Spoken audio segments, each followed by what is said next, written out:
श्री रघुनाथ दास जी को मंदिर की तरफ से एक सेवा प्रदान की गई। ठाकुर जी जिस चूल्हे पर ठाकुर जी का भोग बनता है, वहां जो अग्नि है वो अग्नि बंधुओं साधारण नहीं है। चाहे वो पुरी हो, चाहे वो हमारे वृंदावन के कई देवालय हों, वे अग्नि साक्षात यशोदा जी का स्वरूप मानी जाती है। क्योंकि ठाकुर जी को सिद्ध होने वाली प्रसादी दो ही लोग अर्पित कर सकते हैं, या तो मैया या फिर गृहिणी। तो बनाती हैं लक्ष्मी और उसको यथाउचित भाप और अग्नि आदि उष्णता प्रदान करती हैं यशोदा। तो परम पवित्र, वैसे भी अग्नि बहुत पवित्र होती है, परंतु मंदिरों में विराजमान जो अग्नि है वो महापवित्र मानी जाती है। तो उस पवित्र अग्नि की पवित्रता की सेवा रघुनाथ दास जी को दी गई। पवित्रता मतलब कैसे पवित्र करें अग्नि को? अग्नि तो पवित्र होती है। बोले कि उस अग्नि को बुझने ना दें, वहां पर कोई ना कोई यथाउचित हवन आदि करते रहे उस अग्नि में। जब प्रसाद बनेगा तो वहीं से अग्नि ले जाकर के चूल्हे में रख दी जाएगी, बाकी उस अग्नि में कुछ ना कुछ हवन आदि चलता रहे, उसकी रक्षा हो, वो बुझने ना पाए। रघुनाथ दास जी को ये सेवा प्राप्त हुई और रघुनाथ दास जी बड़े प्रेम से इस सेवा को करते थे। आज भी एक मठ है मंदिर के पास में, जहां रघुनाथ दास जी बैठते थे, वहीं से ही अग्नि ठाकुर जी के रसोई घर में ले जाई जाती है आज भी। तो ये सेवा वो करते थे ठाकुर जी की। करते करते पूरा समय बीत गया, अब वृद्धावस्था आ गई। तो रघुनाथ दास जी ने विचार किया कि अब मेरे प्राण कभी भी निकल सकते हैं। लेकिन एक बात कहूं बंधुओं, वैष्णव भक्त जब बहुत नाम साधक हो जाता है ना, तो उसको पता चल जाता है मेरे प्राण कब जाने वाले हैं। और एक और बात कहूं, जब नाम साधक सब जगह से मुक्त हो जाता है, परम मुक्त बीतराग जब हो जाता है, उसको किसी में आसक्ति नहीं होती, वो जिस दिन चाहे उस दिन प्राण त्याग सकता है। और कभी प्राण निकल भी रहे हो ना, तो वो मृत्यु देवी को रोक भी सकता है कि थोड़े क्षण रुक जाइए, मैं ये सेवा कर लूं, उसके बाद आप स्वीकार करना। ऐसी भी सामर्थ्य उसको प्राप्त हो जाती है। रघुनाथ दास जी ने सोचा कि अब समय है प्रस्थान का, अब वृद्ध हो गए, ज्यादा सेवा हो नहीं पाती। तो उन्होंने श्री जगन्नाथ जी के लिए आज मंदिर रसोई से अलग अपने यहाँ ही मीठे चावल बनाए और ठाकुर जी का केले के पत्तों का एक नवीन श्रृंगार बनाया। और उनका भाव था कि मैं इस श्रृंगार में जगन्नाथ जी को एक बार देख लूं, मेरे हाथ के बने मीठे चावल जगन्नाथ जी पालें, उसके बाद मैं अपने प्राणों का परित्याग करूंगा। लेकिन मंदिर में तो ठाकुर जी बंधे हैं कि जो रसोई में बनेगा वही पाएंगे, बाहर का तो कुछ पाते नहीं ठाकुर जी। और इसमें मैं आप सबसे भी निवेदन करूं, कभी भी किसी मंदिर में जाओ बंधुओं, दुकान से आप जो प्रसाद खरीदते हैं ना, वो वितरण के लिए रखो, लेकिन ठाकुर जी के भोग के लिए तो अपने घर से स्वयं बना के लाओ। ठाकुर जी भले स्वीकार करें ना करें, दूर से ही दिखा दो। लेकिन हम जब बाजार से खरीद के कोई सामग्री ठाकुर जी के सन्मुख लेके जाते हैं, तो आप विचार करो, आपने पेड़े खरीदे, आपसे पहले 10 लोग और खरीद गए, उन्हीं पेड़ों को ना जाने कितने लोग खा गए, अब उन्हीं में से शेष पेड़े आपने जाके जगन्नाथ, क्या वो भोग लगाएंगे? कभी नहीं। लेकिन आप अपने घर में पुण्य स्नान करके, बर्तन आदि धो करके, शुद्ध भाव से स्वयं कुछ भाव निर्मित करके तब ठाकुर जी को अर्पित करोगे, हजारों लोगों में से भी पीछे से भी दिखाओगे तो ठाकुर जी स्वीकार करेंगे।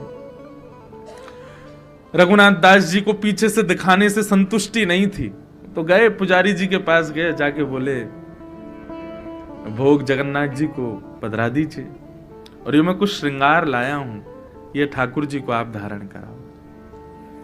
पुजारी जी ने विनम्रता से मना कर दिया, बोले भगवान नियम है मंदिर का, यहां बाहर की प्रसादी ठाकुर जी को नहीं चढ़ाई जाती, बाहर का श्रृंगार ठाकुर जी को नहीं। प्रणाली में जो लिखा है, जैसा वर्णन है वैसा ही श्रृंगार होगा, और जैसा भोग प्रसाद ठाकुर जी आरोगते आए हैं वर्षों से वैसा ही पाएंगे। बाहर का कुछ भी यहां स्वीकार नहीं किया जा सकता।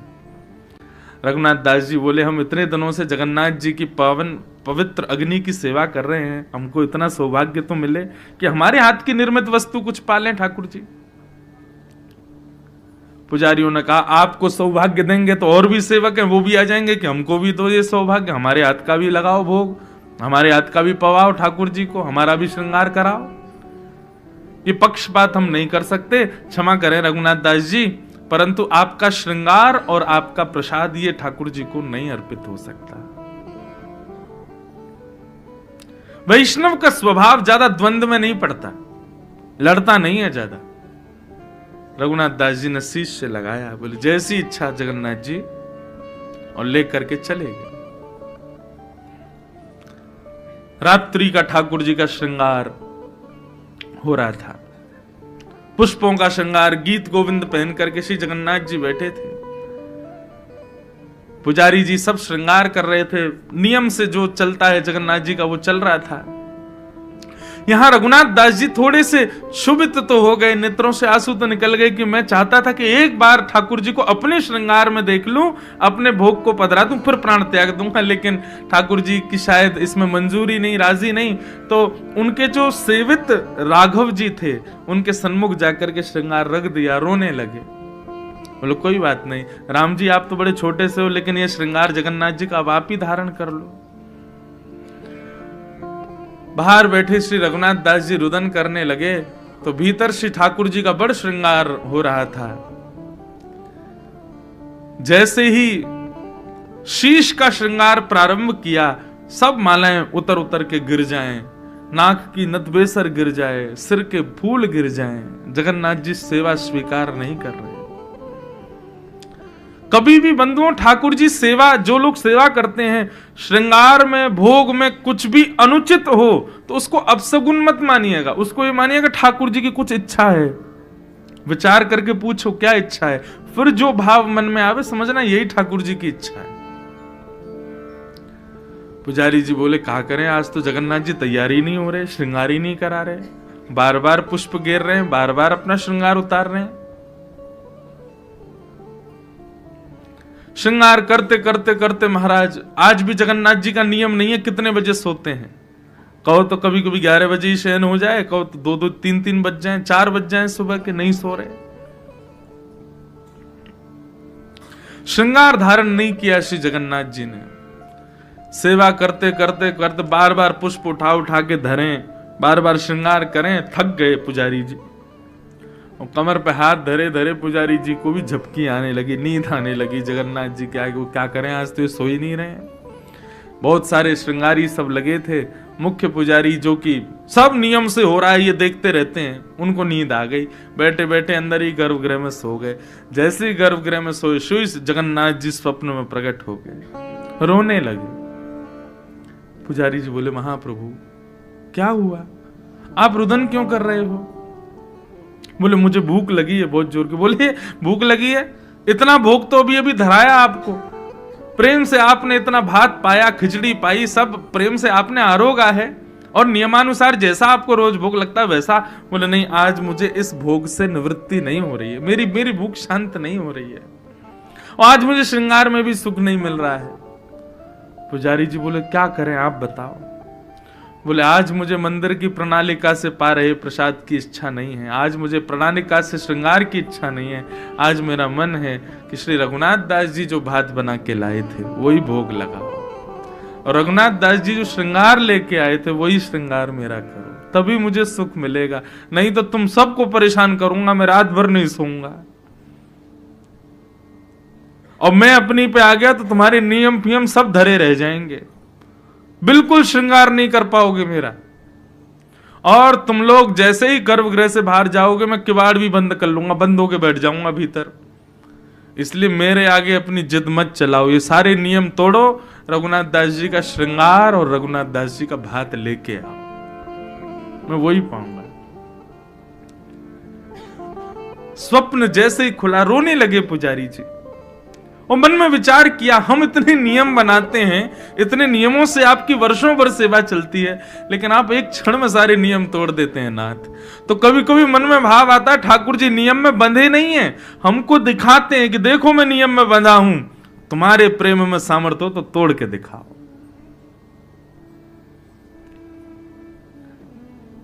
पुजारी दौड़े दौड़े रघुनाथ दास जी के पास गए और कहा लाइए भात, लाओ श्रृंगार। बोले नहीं नहीं आप नियम से करो। बोले भैया जब नियम जिसके लिए है वो ही तोड़ रहा है तो क्या करें। प्रेम किसे कहते बंधुओं? जो सब प्रकार की विधि विधानों को तोड़ दे, नियमों को तोड़ दे, मर्यादाओं को तोड़ दे, वो प्रेम है। रघुनाथ दास जी का श्रृंगार और हाथ का बना हुआ मीठा भात ठाकुर जी के लिए लेकर के गए। और जगन्नाथ जी को आज पहली बार प्रणालिका से विपरीत श्रृंगार किया, प्रणालिका से विपरीत प्रसाद पवाया।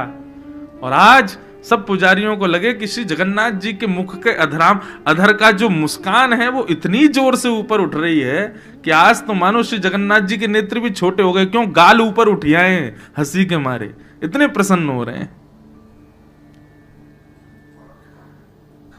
सब लोग दर्शन करने के लिए गए, लेकिन रघुनाथ दास जी दर्शन की इच्छा तो बहुत है, लेकिन विचार नहीं कर पा रहे कि मैं कैसे देखूंगा जगन्नाथ जी को, मेरे श्रृंगार में विराज रहे हैं। आज गरुड़ स्तंभ के पास जाकर के बैठे, हजारों लोग दर्शन कर रहे हैं, लेकिन वहीं बैठे बैठे रघुनाथ दास जी ने केवल एक झलक जगन्नाथ जी की देखी। आज अपने हाथ से बने हुए श्रृंगार में जब जगन्नाथ जी को देखा, बस देखते ही वहीं प्राण त्याग दिए और ठाकुर जी में विलीन हो गए।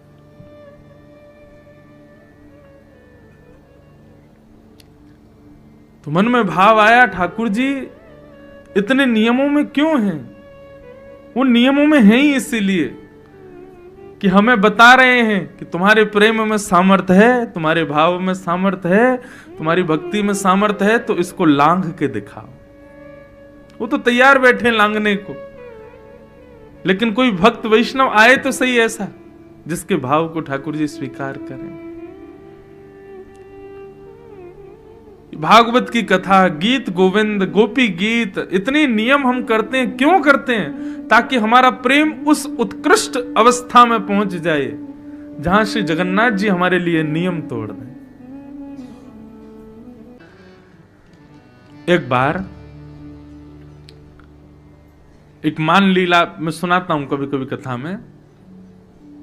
ठाकुर जी और किशोरी जी एक दूसरे से मान करते हैं। मान कैसे करते हैं? एक रूठेगा, दूसरा उसको मनाएगा।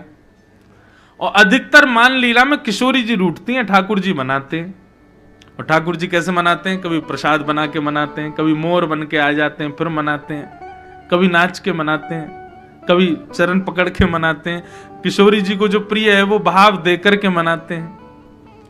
एक बार किशोरी जी बोली, आज एक काम करो, आप मान करो, हम मनाएंगे। ठाकुर जी बोले, आपके बस की बात नहीं है। बोले क्यों? वह हम देख चुके हैं, हम जब भी मान करते हैं तो किशोरी जी मनाती नहीं है ठाकुर जी को, रोज आती हैं। बस जैसे ही किशोरी जी की आंखों में आंसू आए तो ठाकुर जी, अरे हम छोड़ रहे हैं, मान सब भूल गए, नहीं मान नहीं करना, आप रो मत बस। और ठाकुर जी ने उस दिन से नियम बना दिया, हे किशोरी जी, जब आपको कोई बात बुरी लगे तो आप मान करना, और जब हमको कोई बात बुरी लगेगी तो हम बता देंगे, किशोरी जी हमको ये बात बुरी लगी, अब मान कर लो, तो आप ही मान करना हम पे। हमको बुरा लगे तब भी आप मान, आपको बुरा लगे तब भी आप मान। ठाकुर जी बोले, आप मान नहीं, आप हमारा मान सहन नहीं कर पाओगे, आप रोने लग जाओगी, हम मान नहीं करेंगे। किशोरी जी बोले, हम बिल्कुल नहीं रोएंगे, आप मान करो, हम मनाएंगे। ठाकुर जी बोले, कर लें? बोले करो। सोई महाराज हमारे ठाकुर जी ऐसे बैठ गए मान करके। अब किशोरी जी उनको मना रही हैं, कभी माखन मिश्री को भोग लगा में, कभी गा के सुना में, कभी वीणा बजा के सुना में, कभी नाच के दिखा में, कभी ठाकुर जी के प्रिय पुष्पों का हार बना के ला में, कभी बंदरन के संग में किशोरी जी नृत्य करें, कभी मयूरन के संग में नृत्य करें, कैसे भी ठाकुर जी रीझ हैं। लेकिन ठाकुर जी तो ऐसे मान करके बैठे हैं कि महाराज मुखमंडल पर जरा भी प्रसन्नता नहीं। अच्छा, मान लीला का नियम है कि शाम होते ही मान तोड़ना पड़ता है, और अगर आप नहीं मना पाए तो आप हार गए। ये मान लीला है। ठाकुर जी अगर नहीं मना पाए किशोरी जी को और सूर्यास्त हो गया तो ठाकुर जी पर चरण में प्रणाम करेंगे, हम हार गए, आप जीत गए, और फिर किशोरी जी हृदय से लगा लेती हैं।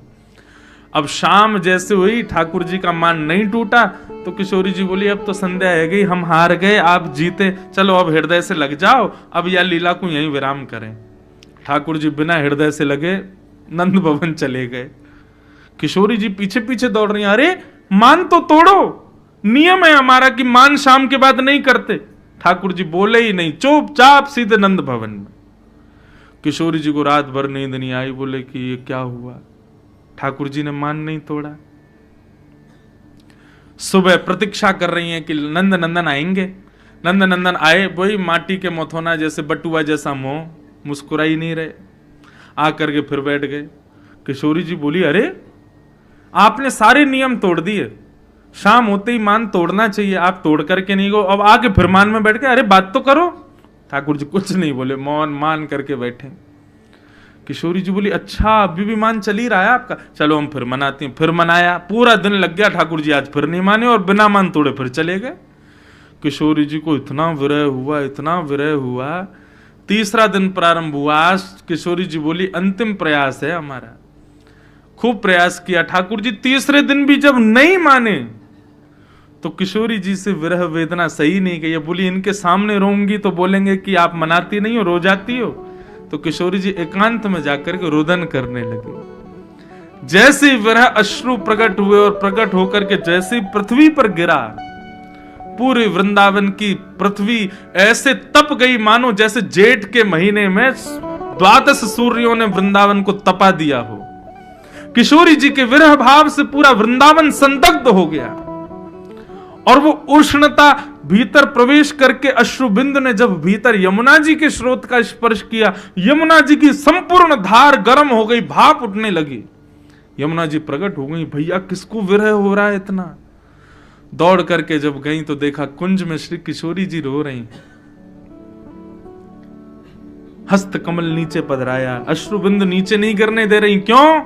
बोले कहीं ये 2-4 बिंदु और गिर गए तो पूरी पृथ्वी जल करके राख हो जाएगी, ऐसा विरह हो रहा है यमुना जी को, श्री राधिका जी को। कहते हैं कि यमुना जी ने यमराज से पूछा, भैया जितनी वेदना अभी किशोरी जी को है, क्या इतनी वेदना नरक में किसी को होती है? बोले इतनी वेदना नरक में भी किसी को नहीं होती जितनी विरह में श्री किशोरी जी हैं अभी। यमुना जी बोली, किसने विरह दिया आपको? ये किसने किया मुझे अभी बताइए। वो इंद्र भी होगा तो उसके दोनों भुजाओं को काट दूंगी मैं। किशोरी जी बोली, हमको विरह केवल एक ही व्यक्ति देता है। कौन? बोले नंद नंदन, नंद जी का लाला। 3 दिन हो गए हमसे रूठ के बैठा है, मान ही नहीं रहा है। यमुना जी बोली, या तो मैं बताऊं दारी के, रुको अभी रुको, अभी बताऊं आपको। सोई यमुना जी ने ठाकुर जी की तरह मुकुट पहना, ठाकुर जी की तरह कुंडल पहने, ठाकुर जी की तरह श्रृंगार किया। बिल्कुल ठाकुर जी की तरह श्रृंगार करके जैसे ही किशोरी जी के सामने आई, किशोरी जी बोली, अरे नंदनंदन आपने मान तोड़ दिया, अब आप प्रसन्न हो? बोले, मैं नंदनंदन नहीं हूं, मैं यमुना जी हूं। अरे यमुना जी आप तो बिल्कुल नंदनंदन जैसी लग रही हो। बोले, हाँ अब देखो हम लीला करती हैं। अब बाकी चाल चलती भाई यमुना जी पहुंची ठाकुर जी के पास। ठाकुर जी मान करके बैठे, इतने में ही रुम झुम चलवे की आवाज पीछे से आई। सो ठाकुर जी बोले, ये तो हमारे पाजेबों की आवाज है, पीछे से कैसे आ रही है? ठाकुर जी ने ऐसे पीछे मुड़ करके देखा तो दूसरे नंद नंदन आ रहे हैं, बिल्कुल श्याम सुंदर। ठाकुर जी बोले, अरे ये कौन आ गया? ठाकुर जी उठ करके उसके पास गए, भैया तुम कौन हो? बोले, हम यशोदा नंदन, देवकी नंदन, नंद नंदन, ब्रज उर्चंदन। बोले, अरे बात बना रहे हो, ये तो मैं हूं। बोले, तुम नकली हो, असली हम हैं। ठाकुर जी बोले, नकली असली क्या? देखो हम पे बंशी बजानी आती, बंशी बजाने लगे। यमुना जी ने उनसे भी मधुर बंशी बजा दी। बोले, अब बताओ, जो जो ठाकुर जी नृत्य करके दिखाएं, कला करके दिखाएं, सब यमुना जी कर दें और हर जगह सिद्ध हो जाए कि ठाकुर जी नकली। अंत तो गत्ता यमुना जी बोली, अच्छा अब अंतिम प्रयास है, इससे सिद्ध हो जाएगा कि असली कौन। बोले, क्या? बोले, वेणु में ऐसी टेर बजाएं जिससे किशोरी जी बगल में आके खड़ी हो जाएं। किशोरी जी बगल में आकर के खड़ी उसी के होंगे जो असली नंदनंदन होगा। अब असली नंदनंदन तो मान करके बैठे थे, उनसे तो किशोरी जी बिल्कुल रीझने वाली नहीं थी। यमुना जी ने जैसे ही टेर बजाई तो किशोरी जी आई, और किशोरी जी जैसे ही आई तो पुराने नंदनंदन मतलब असली नंदनंदन वो कहे, किशोरी जी मैं हूं असली, यहां पे आ जाओ। बोले, देखो आपका बेलू पिया घूम रहा है, ये देखो नकली नंदन घूम रहा है, और यमुना जी के बगल में जाकर के किशोरी जी खड़ी हो गई। किशोरी जी बंसी बजा में, कभी यमुना जी बजा में। अब इन दोनों के इस मिलन को देख करके ठाकुर जी रोने लग गए। बोले कि मैं नकली नहीं हूं, मैं असली हूं। बोले नहीं तुम नकली हो, चलो हटो यहां से। ललता विशाखा सब सखियां चवर डोनाने लगी, उन्हीं की आरती होने लगी, पूजा। बाहर खड़े नंदन रोने लगे, बोले ये तो गलत हो रहा है, मैं हूं असली, और ये पता नहीं कौन से कहां से बहलूपिया आ गए। जैसे ही ठाकुर जी को उतना ही विरह हुआ जितना किशोरी जी को हुआ, तब किशोरी जी बोली अब लीला विराम करो। देखो कैसे रो रहे हैं बेचारे, गुलाब जामुन बन गए रोते रोते। तब उठ करके किशोरी जी बाहर आई। अब मान करोगे? बोले क्षमा मांग रहे हैं, हम कभी मान नहीं करे, हम तो पहले ही मना कर रहे थे हमसे मान करवाओ मत, मान के अधिष्ठात्री आप ही हो। बोले चलो आओ हृदय से लगो। तुरंत श्याम सुंदर को हृदय से लगाया, मान लीला विश्राम हुई। इतने में ही यमुना जी पधारी। ठाकुर जी बोले जे कौन है? बोले ये यमुना जी हैं। तब यमुना जी को भी हृदय से लगाया ठाकुर जी ने और कहा अब आज के बाद आप सदा इसी रूप में रहो, हमारी तरह ही रहो, हमको आपको देख के बहुत सुख लग रहा है।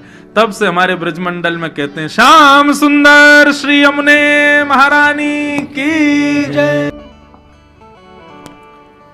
श्याम सुंदर श्री यमुने महारानी की जय। ऐसी यमुना जी के साथ में ठाकुर जी का चतुर्थ विवाह सुसंपन्न हुआ। ठाकुर जी का 5वां विवाह मित्रविंदा के साथ, 6वां विवाह सत्या के साथ, 7वां विवाह नाग्रजता के साथ और 8वां विवाह लक्ष्मणा के साथ। ये अष्ट ठाकुर जी की मुख्य पटरानियां, और इन अष्ट पटरानियों से विवाह करने के बाद ठाकुर जी एक भौमासुर नाम के राक्षस को मारने के लिए गए, जिसकी मृत्यु के पश्चात 16,100 राजकुमारियों को उसने बंदी बनाया था, जिनको ठाकुर जी ने मुक्त किया और एक साथ उन सब से भी विवाह किया, क्योंकि वे सब अपनी मृत्यु को स्वीकार करने का भाव मन में धारण कर चुकी थी। ठाकुर जी बोले मृत्यु क्यों स्वीकार करनी, हमारा नाम ही नाथ है, और नाथ का कारण जिसका कोई नहीं उसके हम हैं, आप सबसे हम विवाह करेंगे। और ठाकुर जी ने 16,100 उन राजकुमारियों के साथ विवाह किया, तो 16,108। ये अष्ट मुख्य पटरानियां भगवान की, ये अष्टधा प्रकृति है। बंधु आप सब जानते हैं प्रकृति किसके अधीन है? ठाकुर जी के अधीन है। वर्षा तभी होगी जब ठाकुर जी चाहें, समुद्र में उफान तभी आएगा जब ठाकुर जी चाहें, प्रलय तभी होगी जब ठाकुर जी चाहें। ये प्रकृति भगवान के अधीन है। 5 प्रकृति हम लोगों के बाहर है और 4 प्रकृति हम लोगों के भीतर है। 9 प्रकृति के रूप हैं। 5 प्रकृति बाहर की कौन कौन सी है? पृथ्वी, जल, तेज, वायु, आकाश। पृथ्वी, अग्नि, तेज, पृथ्वी, जल, अग्नि, वायु और आकाश। और 4 प्रकृति हम लोगों के भीतर है, जिसको अंतःकरण चतुष्टय बोलते हैं। मन, बुद्धि, चित्त और अहंकार, ये 4 हमारे भीतर हैं, 5 हमारे बाहर हैं। इन 9 से ही हमारा जीवन चलता है। बाहर पृथ्वी पर हम रहते हैं, जल हम पान करते हैं, स्नान करते हैं, अग्नि के बिना हम कुछ भी पा नहीं सकते, वायु के बिना हम रह नहीं सकते, आकाश के नीचे हम रहते हैं। और भीतर भी ये 4 प्रकृति हैं जो हमको जीवित रखती हैं। मन नहीं हो तो व्यक्ति कुछ कर नहीं पाएगा। दूसरा बुद्धि के बिना भी वो किसी योग्य तो नहीं। चित्त यानी कि हमारी आत्मा, जिससे हम जीवित हैं, जिसके बिना हम एक डेड बॉडी माने जाएंगे। और चौथी है अहंकार।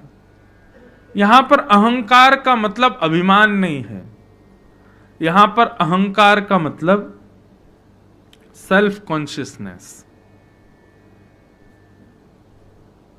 मैं वस्त्र पहन रहा हूं, स्नान कर रहा हूं,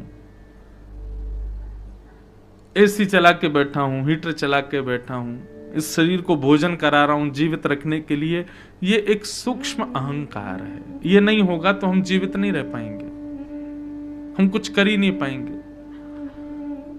प्राण जब निकल जाते हैं तन से, तब उस व्यक्ति को आप गाली दे दो, उसको बुरा नहीं लगेगा, उसकी प्रशंसा करो, उसको अच्छा नहीं लगेगा। क्यों? अहंकार नहीं है। बुराई से बुरा लगना, अच्छाई से अच्छा लगना, ये सब अहंकार के वश होता है। तो ये चार हमारे भीतर हैं, मन, बुद्धि, चित्त और अहंकार, 5 बाहर। इनमें से चित्त नाम का जो प्रकृति है हमारे भीतर, आत्मा, ये स्वयं परमात्मा ही है। तो इनको यदि अलग कर दिया जाए तो कितने बचे? भीतर 3, बाहर 5, टोटल कितने हुए? 8। तो पृथ्वी, जल, अग्नि, वायु, आकाश, मन, बुद्धि और अहंकार, ये भगवान की 8 मुख्य पटरानियां हैं। अब इतना समय नहीं है, नहीं तो एक एक पत्नी का एक एक भाव बताया जा सकता है। रुक्मणी जी जो है वो अग्नि का स्वरूप है। लक्ष्मी अग्नि में निवास करती है, पवित्र होती है परम। सत्यभामा जो है वो भूमि का स्वरूप है। तभी वर्णन आता है जब भगवान को भौमासुर को मारने के लिए गए, तो भौमासुर का जब जन्म हुआ तो भूमि ने भगवान से कहा मेरे पुत्र को कभी मत मारना, क्योंकि उसकी कुंडली में लिखा है आप ही उसको मारोगे। तो भगवान बोले जब तक तुम नहीं कहोगे तब तक नहीं मारेंगे। तो भूमि ही भगवान की पत्नी सत्यभामा बनकर के आई, और जब भगवान भौमासुर को मारने गए तब सत्यभामा नहीं कहा, बोले भगवान इस राक्षस को मार दीजिए। तब भगवान बोले अब मारेंगे। तो भूमि सत्यभामा, अग्नि रुक्मणी, जल सबको पता है कौन है, यमुना। इसी प्रकार ये बाहर की 5 प्रकृति और भीतर की 3 प्रकृतियां, ये भगवान की 8 पत्नियां हैं। अब बची 16,100, ये कौन है? तो उपासना कांड में जितने भी भगवत उपासना आराधना के मंत्र जो हम लोग बोलते हैं, वो सब 16,100 मंत्र ही भगवान की पत्नी बनकर के आए।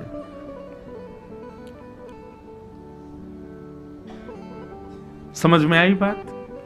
16,108 कोई स्त्रियां नहीं है, भगवान की आराधन के ही 16,100 मंत्र और 8 प्रकृति, यही भगवान से विवाह करने के लिए पधारे। ठाकुर जी का 16,108 विवाह हो गया। कुल भक्त वत्सल भगवान की, द्वारिकाधीश की। आगे भागवत में प्रणय कलह आता है। भगवान रुक्मणी जी के साथ में नोक झोंक करते हैं, थोड़ा वो रूठ हैं ऐसा भाव करते हैं। क्यों?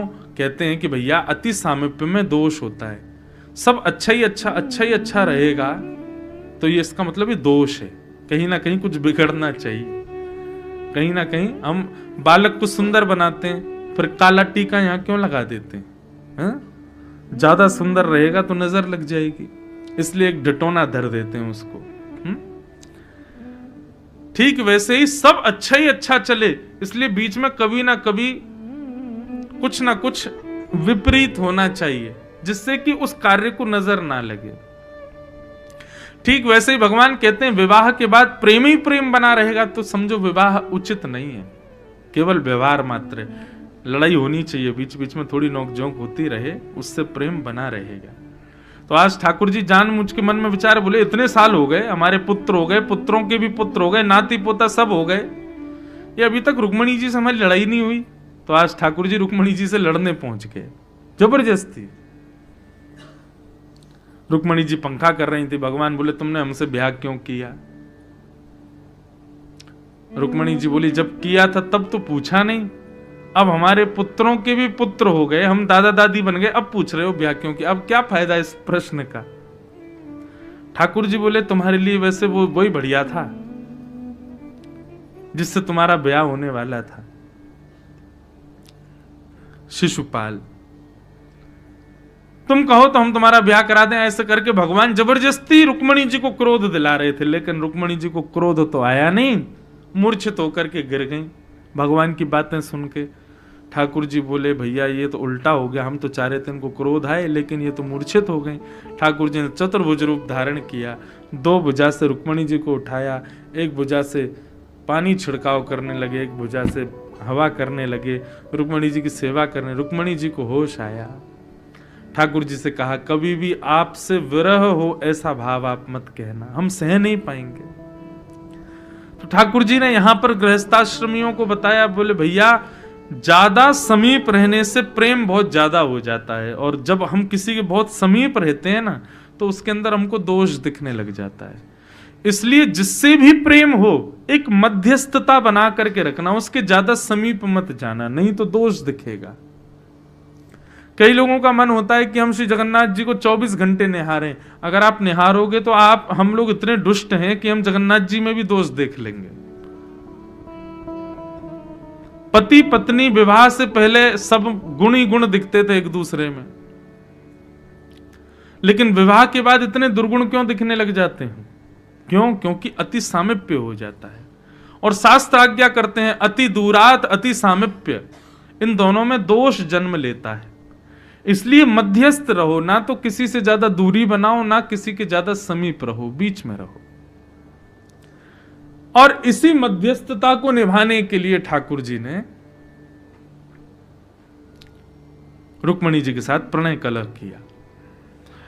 राजा नरण की कथा बताई, नारद जी भगवान की ग्रहचर्या देखने के लिए आए, कैसे रहते हैं भगवान इतनी पत्नियों के साथ, सब नारद जी ने दर्शन किया।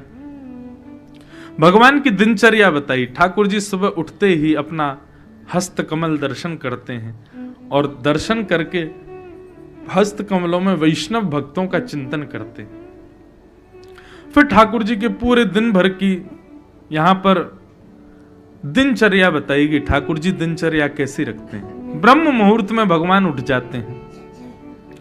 ब्रह्म मुहूर्त में उठने के बाद स्नान आदि करके ठाकुर जी गौशाला जाके गायों की सेवा करते हैं नित्य। उसके बाद शंख का वादन करते हैं। पांचजन्य शंख बजाते ही सारा द्वारिका नगरी सब उठ जाती है। उसके बाद ठाकुर जी बाल भोग लेकर के फिर स्वधर्मा सभा को संबोधित करते हैं, और आज किससे मिलना क्या करना वो सब ठाकुर जी का क्रम चलता है। इस प्रकार भगवान की दिनचर्या बताई गई। फिर बताया कि पांडवों ने राजसूय यज्ञ किया और उस राजसूय यज्ञ में 20,000 राजकुमारों के सहित भगवान को निमंत्रित किया। भगवान बोले अब 20,000 राजकुमार कहां से लेके जाएं हम? तभी जिसके कारण भगवान रण छोड़ करके भागे, जरासंध के यहां से एक खबर आई कि जरासंध ने 20,000 राजकुमारों को बंदी बना रखा है, जबरदस्ती हठ पूर्वक। तब ठाकुर जी बोले वहां से राजकुमारों को मुक्त करके हम ले जा सकते हैं, और मुक्त करने के लिए जरासंध को मारना पड़ेगा। तो भगवान अपने साथ भीम और अर्जुन को लेकर के गए। अर्जुन के साथ में जरासंध का युद्ध हुआ। भगवान ने पत्र तोड़ के विपरीत दिशा में फेंक करके संकेत दिया और जरासंध का वध भीम ने कर दिया। 20,000 राजकुमारों को लेकर के भगवान जब पांडवों के अश्वमेध यज्ञ में पहुंचे तो वहां शिशुपाल भी बैठा था। सबसे पहले तो शिशुपाल ने भगवान को देखा तो देख करके क्रोध करने लगा। उसके बाद भगवान के पुत्र को देखा, प्रद्युम्न को देखने के बाद भगवान के पुत्र अनिरुद्ध को देखा, परपौत्र को देखा और जलने लगा। बोले ये मेरा पुत्र होता, ये मेरा पौत्र होता यदि रुक्मणी का मेरे से ब्याह हो जाता तो। और जैसे ही रुक्मणी जी को देखा तब तो उससे सहन ही नहीं हुआ। इतना बोले कहां ये मेरी पत्नी बनती, मेरे बगल में बैठती, ले गया ये इसको चुरा करके।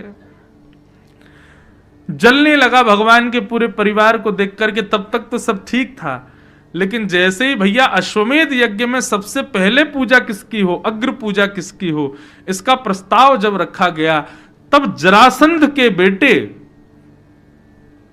सहदेव, एक सहदेव तो पांडवों में है, एक सहदेव जरासंध का बेटा है, उसने भगवान का नाम रखा। बोले सबसे पहले द्वारिकाधीश की अग्र पूजा होनी चाहिए। आप लोग इनके रूप को समझ नहीं पा रहे हैं, जान नहीं पा रहे हैं, ये साक्षात परमात्मा है।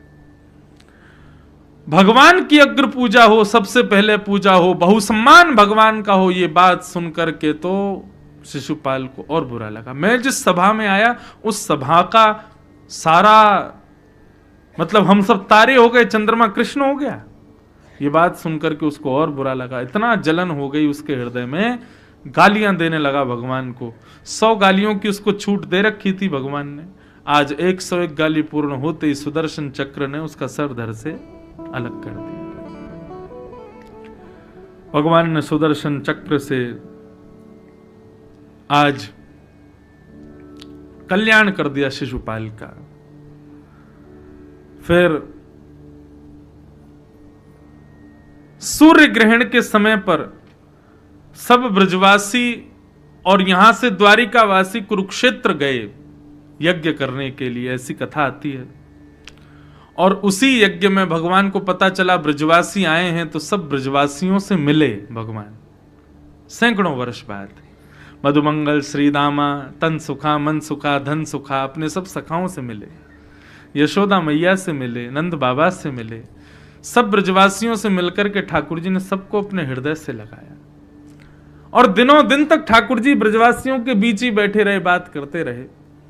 भगवान की पटरानियों ने सोचा ब्रजवासी सब आए हैं, राधा रानी भी आई होंगी। पता चला हाँ राधा रानी भी आई हैं। भगवान की सब पटरानियों ने मन बनाया, चलो देख के तो आए ये राधा रानी है कौन, क्या हमसे भी ज्यादा सुंदर हैं, इनका रूप कैसा है, जरा देखें तो सही। सब पटरानियां मन में विचार करने लगी, हम त्रिभुवन सुंदर हैं, स्वर्ग की अप्सराएं भी हमारे सामने घूंघट कर लेती हैं लज्जा के कारण, इतनी सुंदर हैं भगवान की पत्नियां। लेकिन आज वो त्रिभुवन को भी मोहित करने वाली भगवान की पटरानियां किशोरी जी से मिलने के लिए गई। जैसे इस शिविर में प्रवेश किया, परम सुंदरी घुंघराले केश, मृग नैनी सुंदरता की सीमा को जब देखा, पटरानियों के हृदय का पहले तो अहंकार नष्ट हुआ कि हम सुंदर हैं। सब पटरानियां आपस में देखने लगी, बोले भाई कुछ भी कहो, हम कितनी भी सुंदर हों, लेकिन इनकी सुंदरता तो अद्भुत है। चरणों में प्रणाम किया, हे किशोरी जी, हे राधिका जी, हम आपको प्रणाम करते। तुरंत उस युवती ने रोका, कहा मैं उनकी दासी हूं, राधिका तो भीतर विराज रही है, स्वामिनी जी तो भीतर विराज रही है। रुक्मणी बोली आप दासी हो? बोले जी। सत्यभामा जाम्बती बोली दासी को देख करके हम अपने रूप पर लज्जा कर रही हैं, तो किशोरी जी को देख के क्या होगा। तो 8 पटरानियों में से फिर 5 ही रह गई, बाकी तो बोली हम अंदर देख ही नहीं पाएंगे, हम यहीं से जा रही हैं। दासी को ही प्रणाम करके चली गई। 5 पटरानियों ने भीतर प्रवेश किया तो बाहर जिसको देखा उसकी रूप को भी लज्जा आ जाए, ऐसा रूप। जब उनका दर्शन किया तो रुक्मणी आदि सब ने सोचा कि अब तो ये तो निश्चित ही किशोरी जी हो, क्योंकि हमने तीनों लोगों में ऐसी सुंदरता तो नहीं देखी। चरणों में प्रणाम किया, किशोरी जी हमारा प्रणाम स्वीकार करो। बोले नहीं नहीं नहीं, मैं किशोरी नहीं हूं, मैं तो दासी। किशोरी जी तो भीतर बैठी। कहने का अभिप्राय इस कथा से क्या सीख रहे हैं? आप वृंदावन गए, आपने ठाकुर जी का दर्शन किया, और ठाकुर जी के दर्शन करने के बाद आपने कहा कि किशोरी जी कहां है, किशोरी जी तो दिखी नहीं, तो निश्चित मानिएगा कोई ना कोई दुर्गुण भीतर शेष रह गया है, इसीलिए किशोरी जी नहीं दिख रही। क्योंकि किशोरी जी जब कृपा करती हैं तो वो दिखेंगी तो कोई दुर्गुण रह नहीं पाएगा फिर भीतर। भगवान की पटरानियों के भीतर सौंदर्यता का अभिमान, परीक्षा की भावना से जा रही थी, वो सब बाहर की दासियों ने नष्ट कर दिया। किशोरी जी तक तो पूर्ण भक्ति भाव आ गया रुक्मणी जी में। दूसरी दासी को देख करके 2 सखियों ने और प्रणाम किया, बोले हम नहीं जा पाएंगे भीतर, इतनी सुंदरता को देखने की सामर्थ्य नेत्रों में नहीं है, और वे भी वापस लौट गई। अब तो 3 ही रह गई, और इन तीनों ने जब भीतर प्रवेश किया तो एक और परम सुंदर प्रणाम किया, बोले आप किशोरी जी हो ना? बोले नहीं नहीं, मैं तो दासी हूं। 2 पटरानियां वापस क्या जाएंगी उस ये बात सुनकर के कि ये दासी हैं, वहीं मूर्छित ही हो गई। रुक्मणी जी को मूर्छा तो हो रही थी सुंदरता देख देख करके, जैसे तैसे दासियों ने संभाला। बोले अब हम ले चलती हैं किशोरी जी के पास। जैसे ही भीतर प्रवेश किया, असंख्य सुंदरियों के मध्य में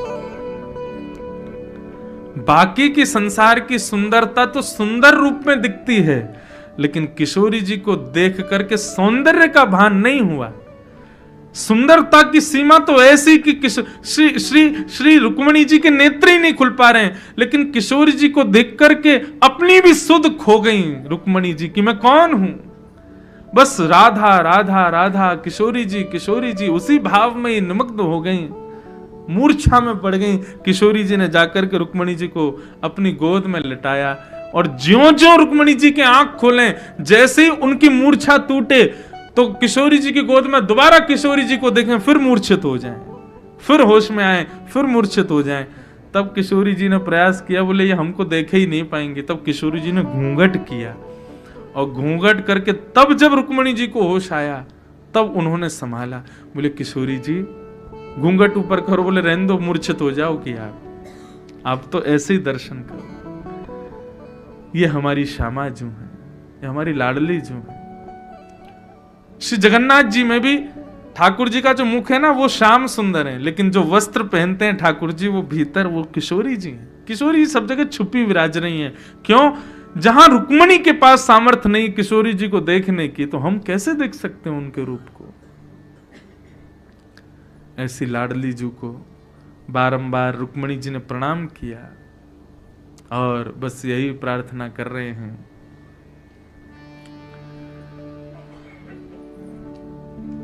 राधे तेरे चरणों की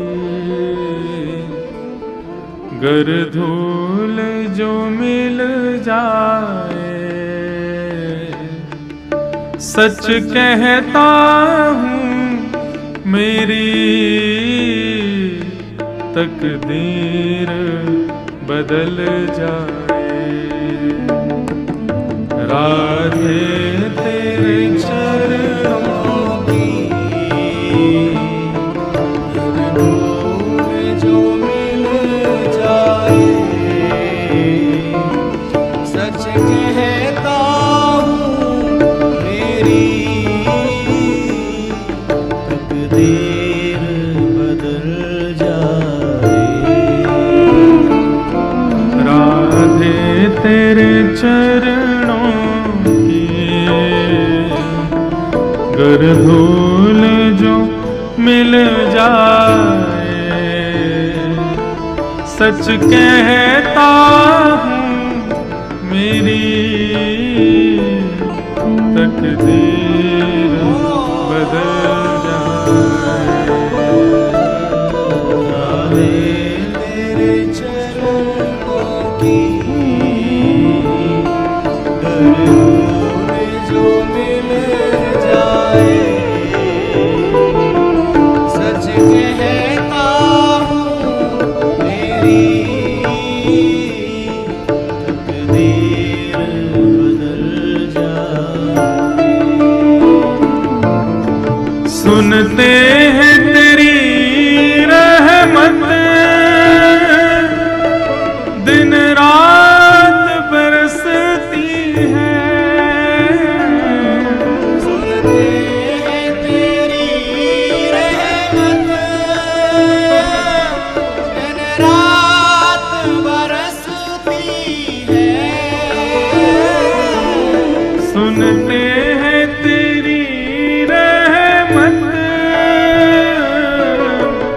दिन रात बरसती है, सुनते हैं तेरी रहमत दिन रात बरसती है, दिन रात बरसती है। एक बूंद जो मिल जाए,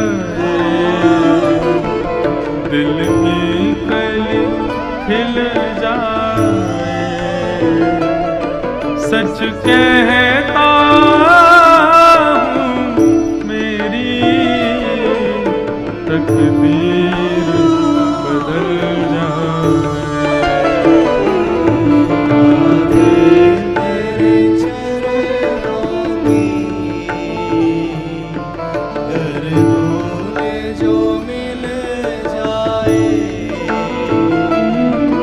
सच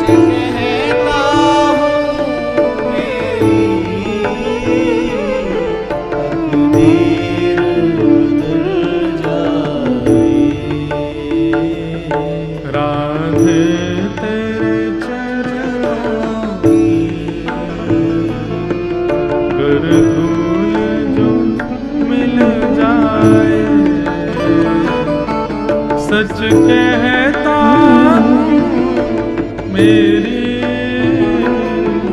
तकदीर बदल जाए। राधे तेरे चरणों की। एक प्रार्थना बस किशोरी जी से। बंधुओं, हम जगन्नाथ जी का दर्शन करके भी उस भाव में नहीं जा पाते क्योंकि किशोरी जी की कृपा नहीं है। हम वृंदावन आकर के भी बाकी के सामान्य भावों का स्पर्श करके चले जाते हैं, लेकिन वहां आकर के वृंदावन के सदा के लिए हो जाएं ऐसी स्थिति हमारी नहीं हो पाती। इसका मतलब किशोरी जी ने हमें स्वीकार किया नहीं है। किसी भी तीर्थ में जाओ, किसी भी धाम में जाओ, कोई भी यज्ञ अनुष्ठान करो, एक ही संकल्प लेना बस, राधे मेरे जीवन की बस एक तमन्ना है। राधे मेरे जीवन की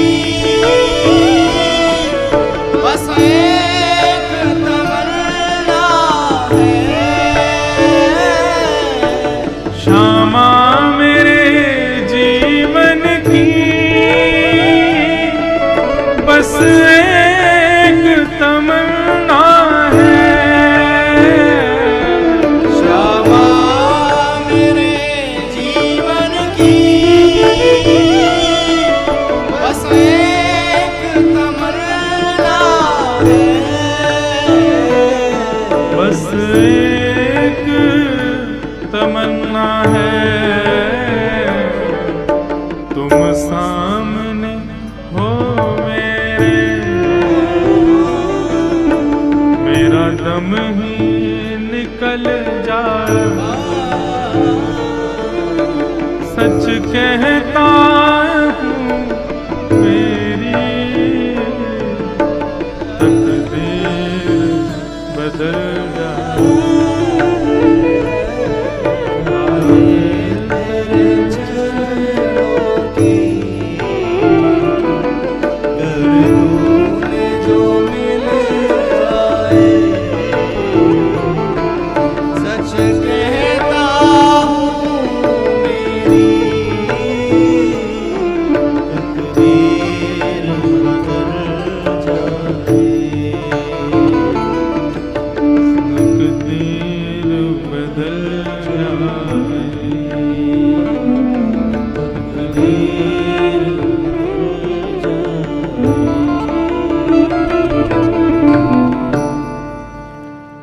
श्री वृषभानु दुलारी की जय।